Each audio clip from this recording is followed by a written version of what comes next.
Hello everyone, welcome to the Captain's video blog. We are Wednesday, October 26th, and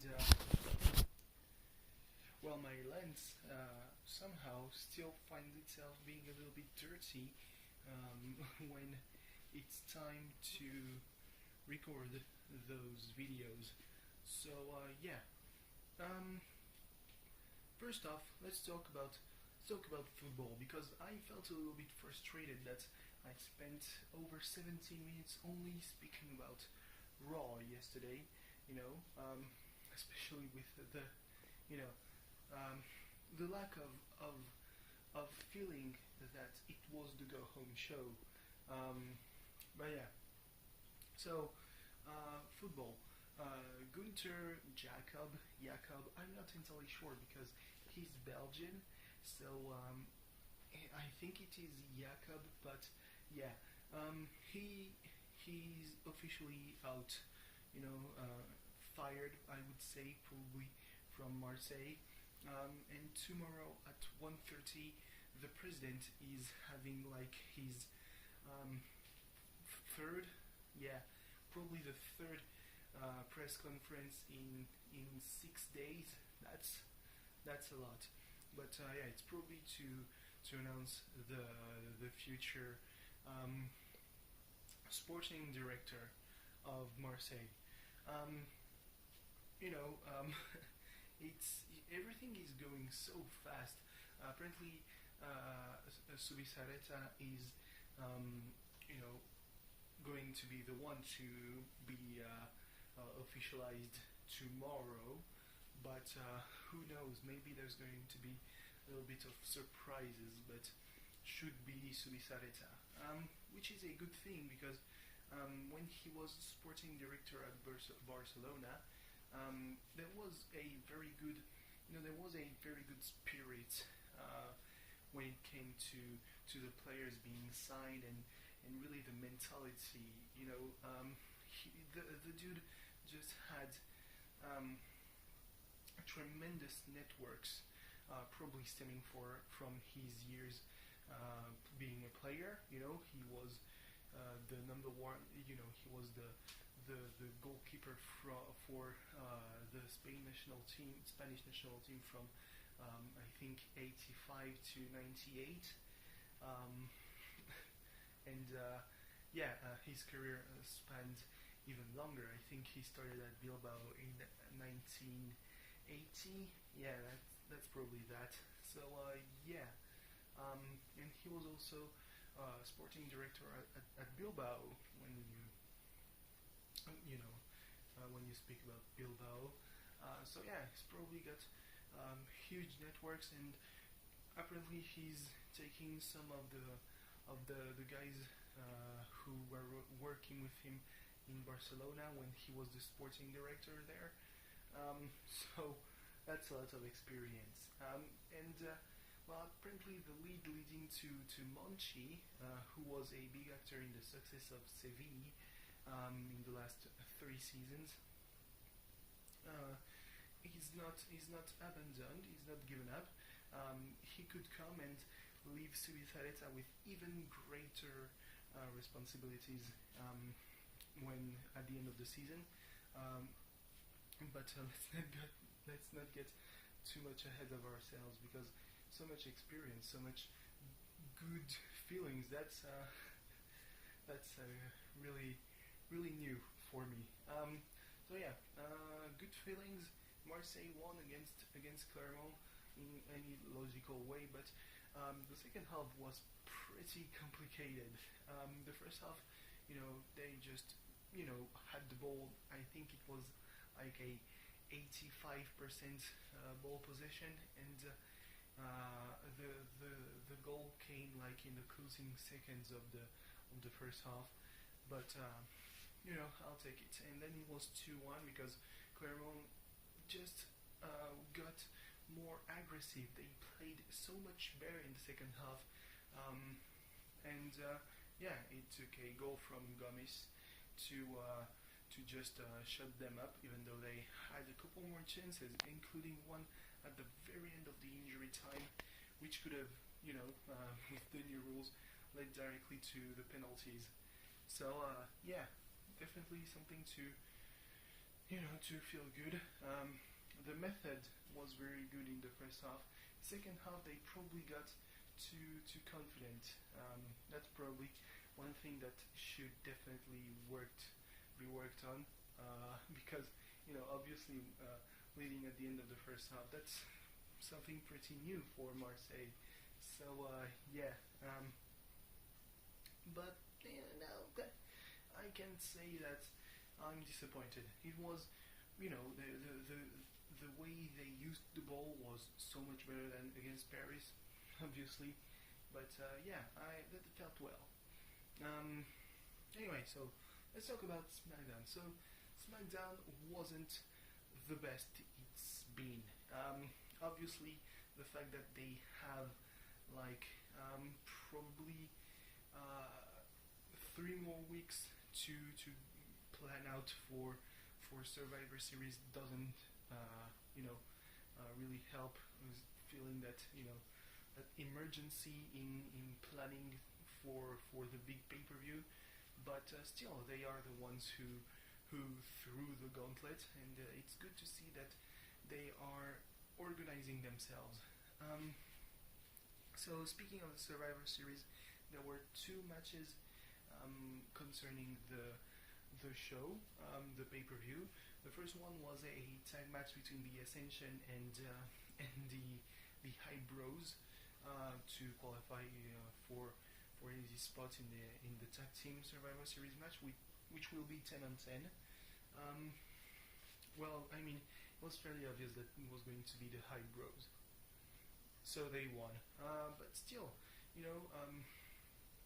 Mojo Rawley, I really cannot stand him, but it's always a good thing to see Zack Ryder succeed in one way or another. He still connects with the fans despite everything that's been thrown at him, so you cannot be too demanding, I guess. The second match was to see who was going to be the captain of the women's team for the 5-on-5 with the women, between Nikki Bella and Natalia. Nikki Bella won, pretty obvious too, with an STF that looked like it would hurt so much more than John Cena's, because John Cena, you see, he tries at least to clench his hands in front of the face. Nikki Bella, she does she really locks the head while putting pressure on the leg, and it looks like it would actually hurt. So yeah, props to her. But then she got attacked by Carmella, who dropped her with the Bella Smash. There's this it's kind of the X Factor. She takes him and she drops and plants her on her face. So yeah, Bella Blaster.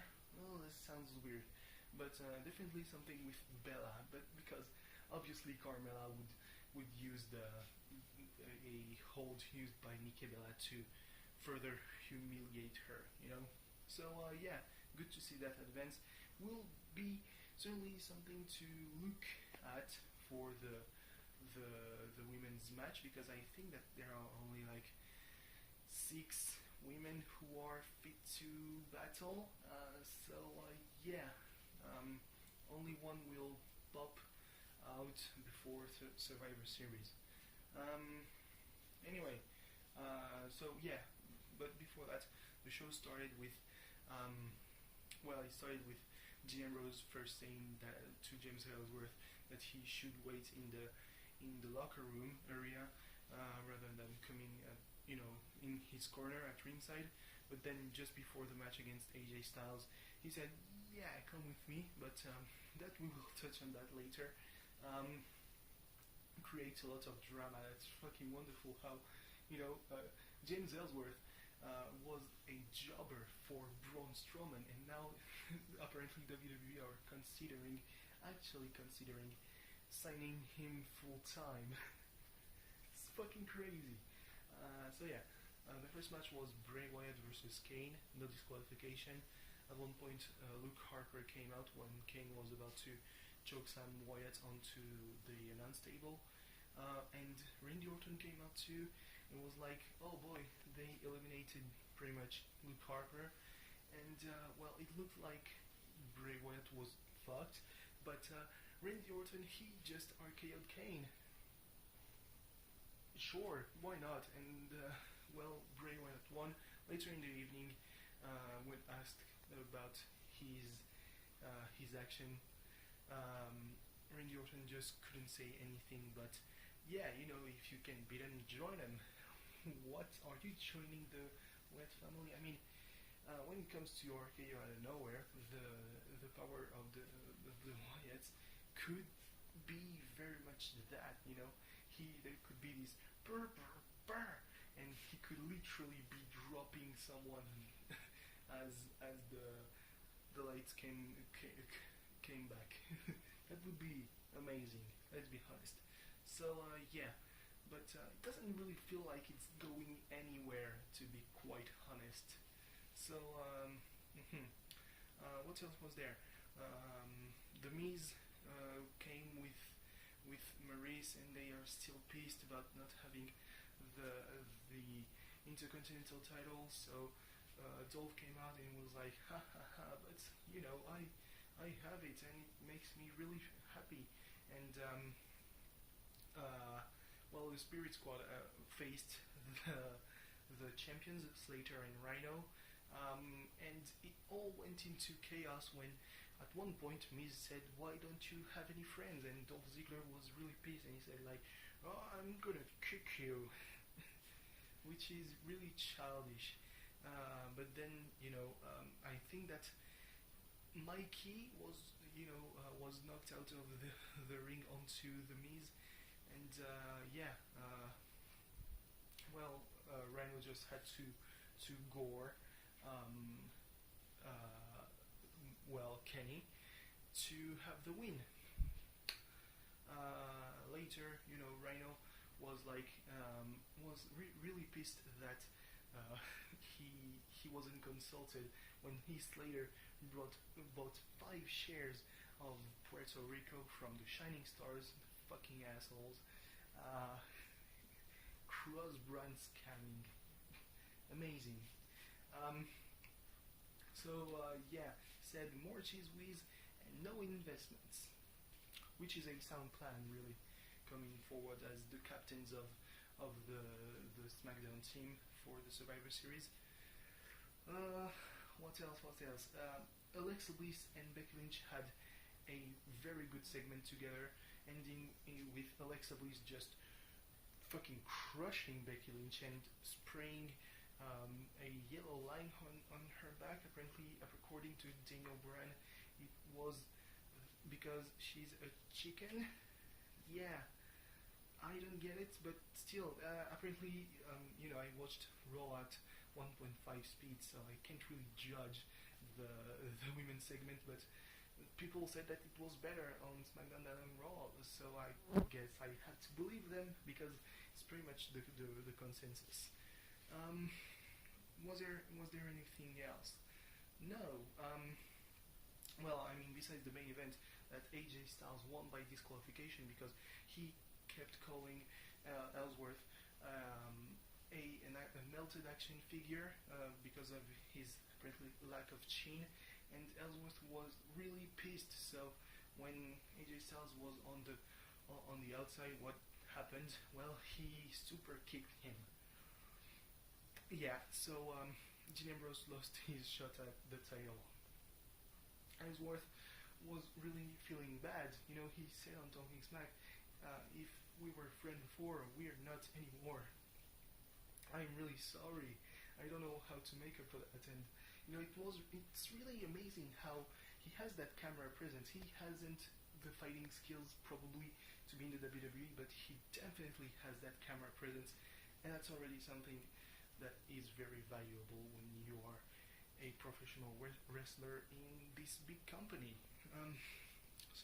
Yeah, but always, you know, Talking Smack just really adds to everything when you have something happening in SmackDown and you translate it to Talking Smack with Daniel Bryan being basically unhinged, like he was he was not sure about why Renee Young would even think about making next week's SmackDown about Dia de los Muertos or Halloween.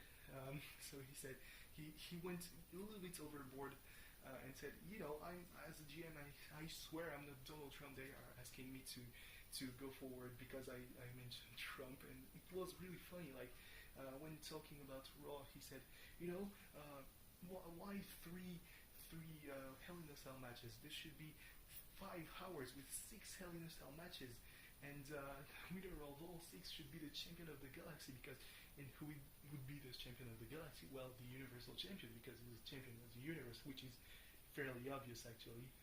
So yeah, the dude is, you can just control the trend on Talking Smack, and that's probably what makes everything so well. Like, you care about a jobber, you have a lovable figure who gets just crazy. His Slayer is over. What the hell? So yeah, and Fandango and Breeze are becoming strippers or fake cops. I'm not sure. That was strange. So anyway, thanks for watching. See you tomorrow with NXT. Goodbye.